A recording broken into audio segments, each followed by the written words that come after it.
Well, I'm excited about the word this morning. I'm excited. Are you excited for the word today? Amen. That's why we came. That's why we came. And for the past few weeks, we have been in a sermon series called I Am. And we are looking at specifically the 7 I Am statements of Jesus. Statements that he made while he was doing his earthly ministry. And these statements perfectly connect who Jesus is to what I long for. We have longings in our life. We long for purpose. And for that longing, he is the true vine. We long for second chances. For that longing, he is the resurrection and the life. We long for truth. He is the way, the truth, and the life. We long for peace. He is the good shepherd. Jesus is exactly what I need when I need it. He is. He is perfectly suited for each and every situation that I come across, each and every longing that encompasses my life and comes into my life. And to ensure that his listeners really noticed what he was saying when he was connecting these tangible things that they would be able to correlate to him, he used the same words that God used to Moses at the burning bush when Moses asked him, who shall I say sent me? And God responded, I am. Jesus uses the exact same terminology. With each and every statement, Jesus is asserting his divinity, literally saying, I am God. Thus far in our series, we've looked at 2.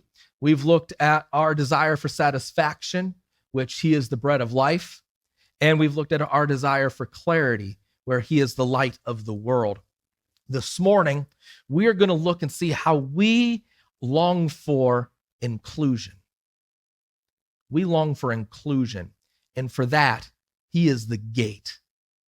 He is the gate. Look what Jesus says in John chapter 10. We're going to start in verse 7. He says, therefore, Jesus said again, therefore, that the writer of John says that. John says that. And then Jesus says, very truly, I tell you, I am the gate for the sheep. All who have come before me are thieves and robbers, but the sheep have not listened to them. I am the gate. Whoever enters through me will be saved. They will come in and go out and find pasture. The thief comes only to steal, kill, and destroy. I have come that they may have life and have it to the full. How beautiful is that? How beautiful is that this morning? This morning, we're going to be talking about embracing inclusion. Embracing inclusion. And as we dive into that this morning, I want to ask you, have you ever heard of FOMO? FOMO. I would think some of you have heard of FOMO. Some of you have. It's a relatively new term that has infiltrated society in the past 5-10 years or so, maybe even a little bit shorter than that. But it's FOMO. It stands for the fear of missing out. It's an acronym, the fear of missing out. And it's an emotional response that people have to the belief that they have in their own minds that other people are living a better life or a more satisfying life than they are. That they are missing important opportunities, that they are missing out on that. FOMO, fear of missing out, can lead to unease in your heart. It can lead to dissatisfaction. It can lead to depression and stress in your life. And you might be thinking to yourself, I don't struggle with this. I know a lot of people in the room that would probably say, I don't deal with FOMO. And that might be a true statement. Maybe what other people are experiencing has no bearing upon you whatsoever. You could care less. That might be very true. I only bring it up this morning, though, because FOMO reminds me of another tendency I believe that we do all have. This innate desire that we have within us to be included. We loathe the thought of being excluded. At the core of who we are, we do not want to be excluded. we long for inclusion. As young infants and toddlers like little Evie and little Ayana, wherever she may be there. She's sleeping this morning. So she was awake when she came in. Now she's asleep, right? Yeah. They long for the inclusion that can only be fulfilled through Marvin and Dre, through Chris and Adrian. They long for that inclusion. As kids and adolescents, we long for the inclusion that it can only come from our friends. In fact, that longing for inclusion, it doesn't really dwindle as we age. The longing just finds a different means to be fulfilled. If we aren't included, that means we are excluded. And exclusion is a place that we were never designed to be in. We are designed with inclusion in mind. At the very beginning, God designed us and he created us to be included. We are created to coexist with him. We are created for a perfect, harmonious relationship with him, a pure relationship that results in complete dependence upon him, a pure relationship that promotes intimacy with him. We were created to be included in God's presence and in his purpose. And then there was an incident. There was this incident that we call the fall of mankind, the fall of humanity, where sin entered the world. And when sin entered the world, and since that time, we have been looking for some sort of semblance of that inclusion that we should have with God. We've been looking for all these feelings of fulfillment and satisfaction and of inclusion, and we've been looking for them from any place that we can find. We look for inclusion in all sorts of places. We'll look for inclusion sometimes in the wrong places. Sometimes people look for inclusion in substances. Sometimes people, they look for inclusion in relationships, and not that that's always bad, but sometimes not all relationships are good for inclusion. Well, we'll look for inclusion in habitual habits and toxic habits. We look to sin sometimes to fill that void that was created when our perfect, harmonious relationship with God was severed. We weren't meant to be severed from God. We were never meant to be severed from him. We were meant to be included with him, meant to be included in his love, meant to be included in his presence, meant to be included in his purpose. And standing between us and that inclusion is a gate. It is a gate. And Jesus says in John chapter 10, I am the gate. I am the access point that you need in your life. I am what you need in order to experience the inclusion that you long for. Now, this morning, I believe most of us in this room are believers and are solid believers. But there are some aspects about the gate and about that gate interacting with us that I want to go over today and hopefully remind us about, because we as believers must never forget these things about the gate. The first one is this, is remember the properties of the gate. In another one of the Gospels, Jesus talks about the gate again, but this time he does it in more of a generic sense, and he doesn't correlate himself to the gate. He just talks about a gate. And he says in Matthew chapter 7, verses 13 and 14, enter through the narrow gate. For wide is the gate and broad is the road that leads to destruction, and many enter through it. But small is the gate and narrow the road that leads to life, and only few find it. Here, Jesus discusses both the dimensions and the dynamics of the gate. Jesus summarizes the dimensions of himself in a single word, small. When you combine John chapter 10 with Matthew chapter 7, a single thought comes here. Jesus saying, I am the gate for the sheep. It means that he is a gate that isn't obvious. He is a gate that isn't intrusive. He is a gate that isn't overbearing. He is a gate that isn't easily found. And to top it all off, not only is the gate small, but also the road to the gate, he describes as narrow. The method to be able to get to the gate, it is narrow. The road, it's not easily accessible. The road to him isn't easily traveled. The road to the gate, it could be considered a dangerous road. And while speaking about the dimensions of the gate, Jesus then throws in the dynamics of the gate, because there is another gate. He has a counterpart. There is another gate, and it's a gate that is obvious. There's another gate that it is comfortable. There's a gate that is easily found. There is a gate that it won't be easily overlooked. And not only is that gate comfortable and easily found and nice and wide, but the road to get to that gate, he talks about it, that it's a broad road. It's an easily accessible road. It's a road that's easily traveled, and it's pleasant to be on. It'll remind you like a drive through the hammock, that road. You'll be smiling and just looking out and having a lot of fun on that road. But let me tell you, this morning I was thinking about, as Jesus was describing these two gates, and I was thinking about how if I was Jesus, tell your neighbor, thank God he's not Jesus. But if I was Jesus and I was trying to explain these two gates, I can't say I would employ what would be the hard sell about the gate. He employs a hard sell. I mean, I personally, I like the idea of big doorways. Now, maybe you walk into a room and you never look at the size of a doorway. However, our family, we got to be concerned about doorways.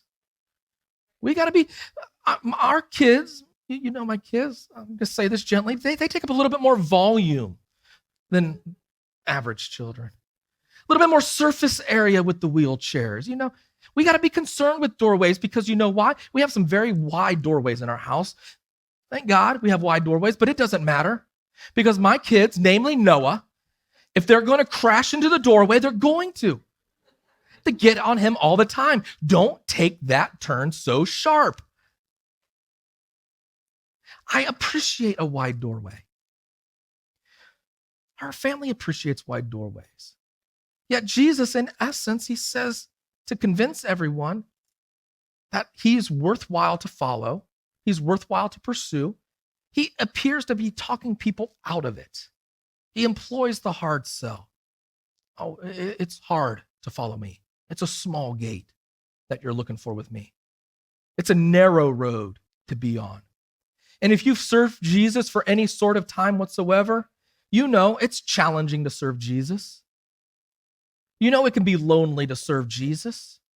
You know it can be painful to serve Jesus. He is a small gate and he is a narrow road. But once you discover the gate, once you find Jesus, it will not matter how challenging, how lonely, or how painful life may be. Finding the gate means that you found inclusion. You found the one who sticks closer than a brother.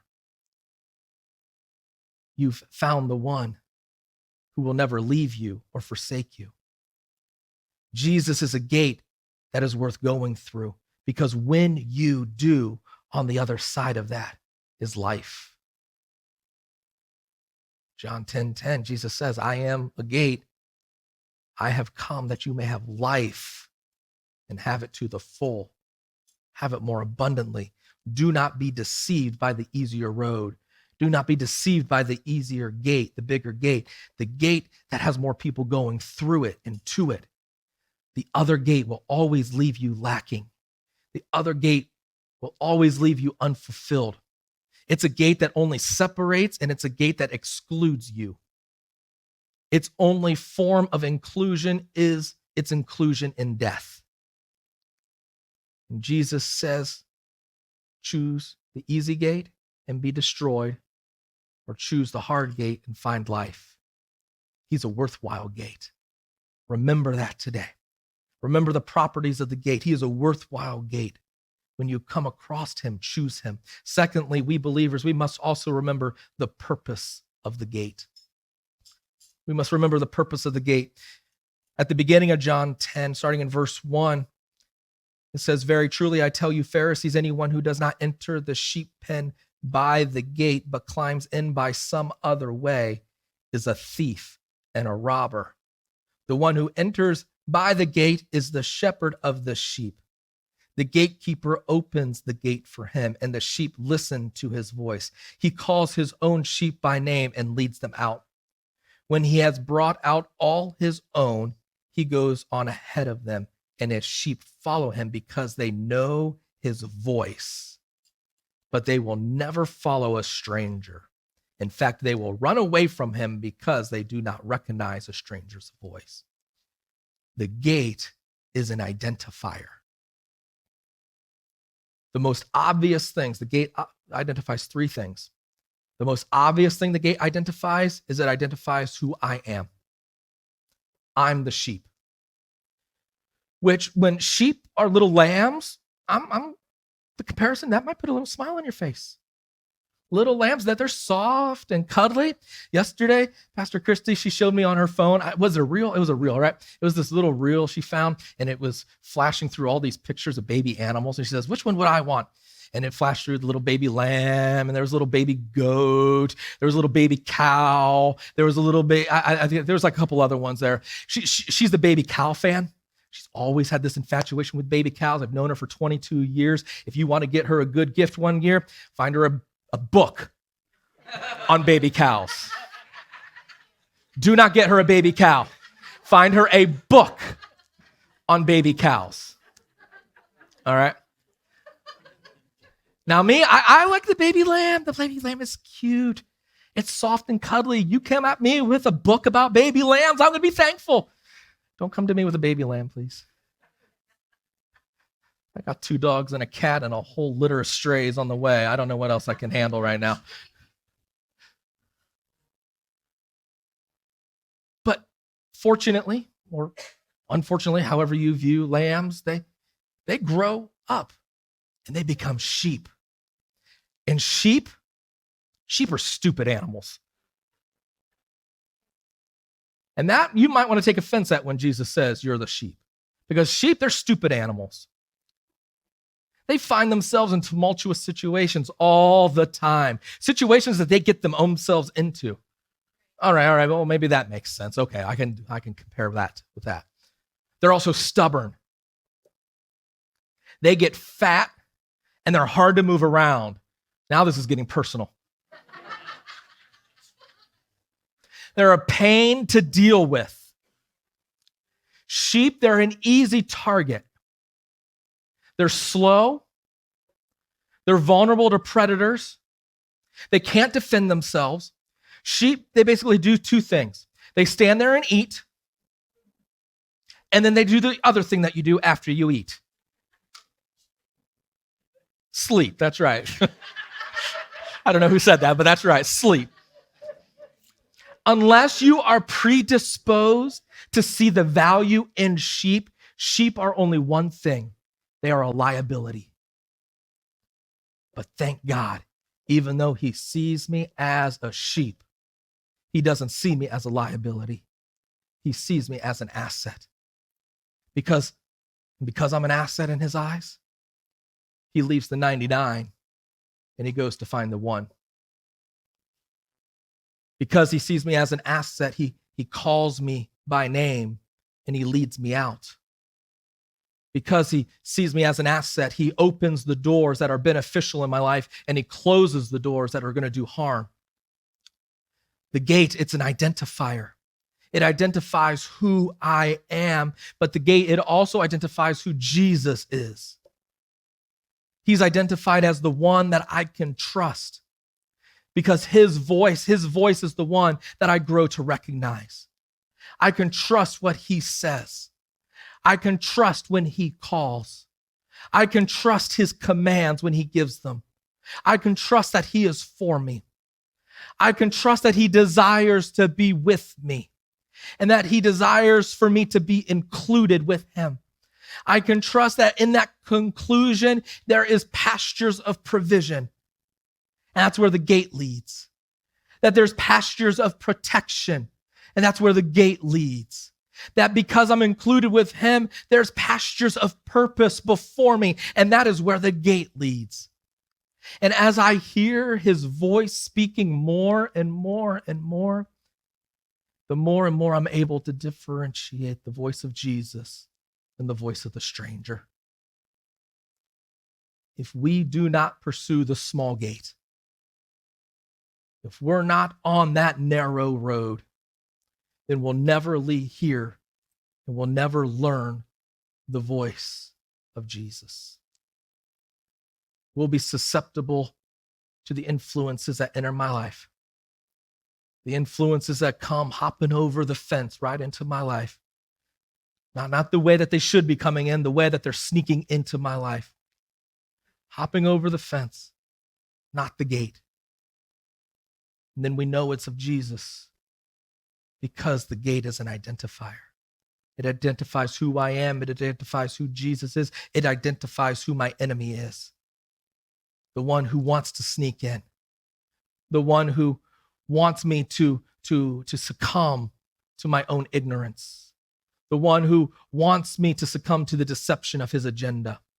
When I identified Jesus as the gate, I can see the enemy for who he is. He is the enemy of my soul.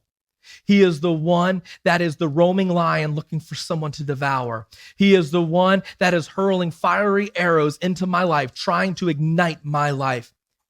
He is clearly my enemy, trying to steal, trying to kill, trying to destroy everything that is good in my life. But when I remember the purpose of the gate, it won't matter if he tries. It won't matter how often he tries. I'll see him for who he is, because he's clearly identified. And the one who is greater is clearly identified. Finally, this morning, we must remember how precious the gate is. We must remember how precious the gate is. Maybe the most important aspect to remember as believers, because the gate is a beautiful gate. The gate is a valuable gate. And the gate should never be taken for granted.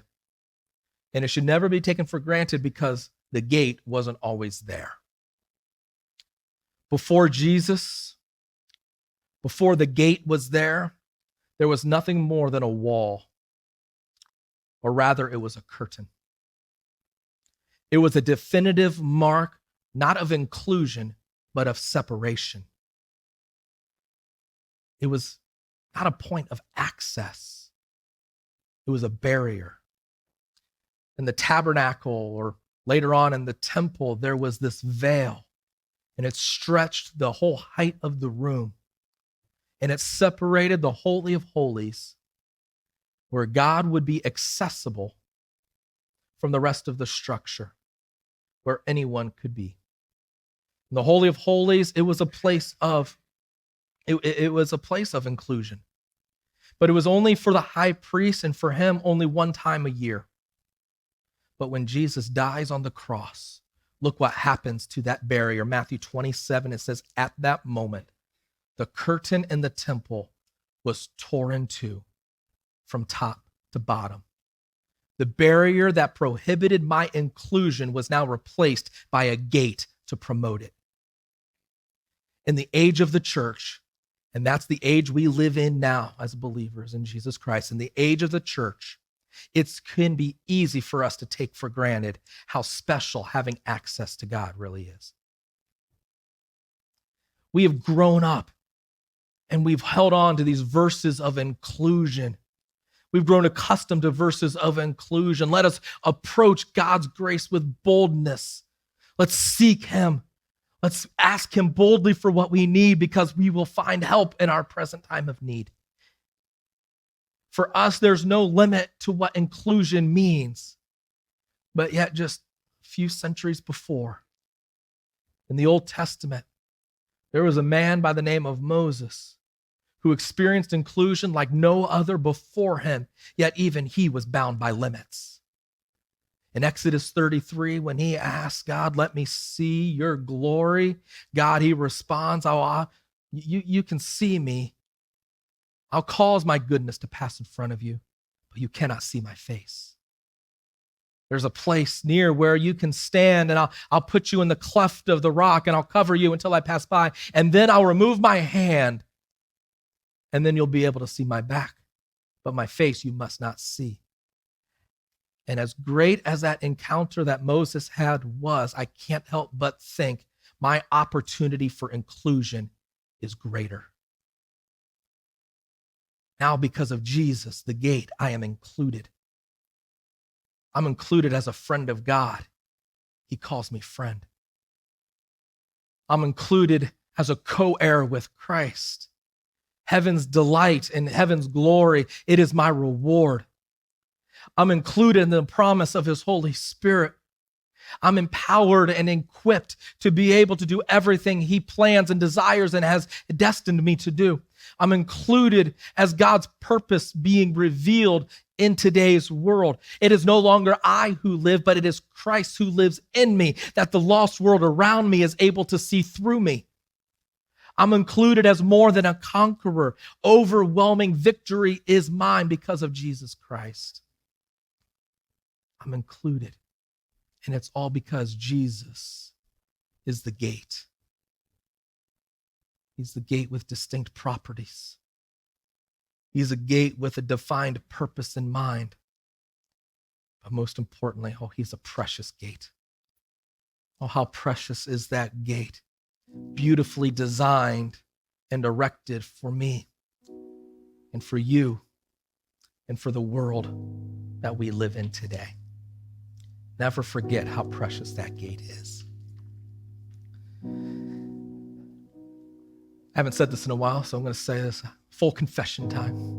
Normally, I like to have small confession time every now and then. Out of all of the 7 I am statements that Jesus did, this was the one that I was dreading the most this morning. This one was the one. A few of the statements he makes are very, very similar. I am the gate. I am the way, the truth, and the life. I am the resurrection and the life. And one of my goals in this series has been to connect what we long for to who Jesus says he is when he says, I am. And when Jesus said, I am the gate, I had a hard time with this one. What aspect of my humanity is Jesus correlating himself to right now? What is he trying to come across as? And it eventually came to my mind, this thought of inclusion, but I had a hard time coming to terms with it. I kept on finding myself asking the question, how is this statement, I am the gate, about inclusion? It's not as obvious as bread being satisfaction or light being clarity.